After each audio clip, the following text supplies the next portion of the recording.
पूर्व राज्यसभा सांसद और लेखक तरुण विजय की चर्चित पुस्तक saffron surge making of a brave new Bharat पर चर्चा कार्यक्रम आयोजित किया गया। पुस्तक में भारत की सभ्यतागत चेतना, सांस्कृतिक आत्मविश्वास और नए भारत के निर्माण की यात्रा को रेखांकित किया गया। कार्यक्रम में राष्ट्रीय स्वयंसेवक संघ के सह सरकार्यवाह अरुण कुमार, पद्मश्री इतिहासकार और राज्यसभा सांसद मीनाक्षी जैन, वरिष्ठ अधिवक्ता महेश जेठमलानी समेत कई वक्ताओं ने अपने विचार रखे। वक्ताओं ने भारतीय सभ्यता, संस्कृति, विरासत, राष्ट्र भावना और पिछले 100 वर्षों की वैचारिक यात्रा पर चर्चा करते हुए कहा कि भारत की ये नई यात्रा सनातन धर्म, सांस्कृतिक चेतना, वैज्ञानिक दृष्टिकोण और सामाजिक समरसता जैसे मूल स्तंभों से जुड़ी हुई है। भारत अपनी गहरी जड़ों से जुड़कर एक साहसी और स्वाभिमानी राष्ट्र के रूप में आगे बढ़ रहा है। गौरतलब है कि पुस्तक का विमोचन जुलाई 2026 में राजधानी के केशव कुंज में आरएसएस प्रमुख डॉक्टर मोहन भागवत ने किया था। इसकी विस्तृत प्रस्तावना डॉक्टर मोहन भागवत ने लिखी है, जबकि संघ के सरकार्यवाह दत्तात्रेय होसबाले का प्रोलॉग भी पुस्तक में शामिल है। संघ के शताब्दी वर्ष के अवसर पर बहुत सारी पुस्तकें संघ के बारे में भी आई और इस सारे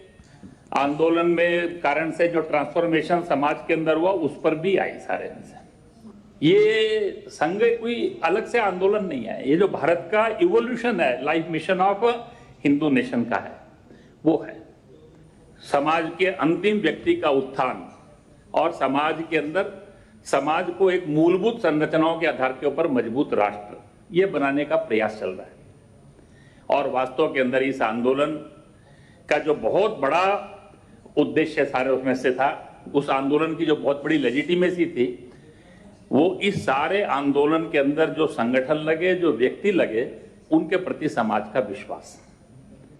ये एक दस्तावेज है कासिम से लेके कांग्रेस की जो हिंदू विरोधी नीतियां रहीं और भारत को अभारत बनाने की जो षड्यंत्र चले, उन सब के विरुद्ध जो भारतीयता का एक जागरण हो रहा है, जिस जागरण पर्व का प्रतीक राम जन्मभूमि आंदोलन और बंगाल में हिंदुत्व की शक्तियों की विजय है, उसको समेटी हुई ये सेफ्रन सर्ज पुस्तक है, जो इस बात को प्रकट करती है कि चाहे कोई भी नकारात्मक शक्तियां सामने आए, परंतु जो भारत के हित में है वो निर्णय हम करते ही हैं। 370 को हटाया, CAA लेके आए, हमने यूनिफॉर्म सिविल कोड हम लेके आए, बंगाल में हमने विजय प्राप्त की और अब FCRA भी हम समाप्त करेंगे, अमेंडमेंट करेंगे।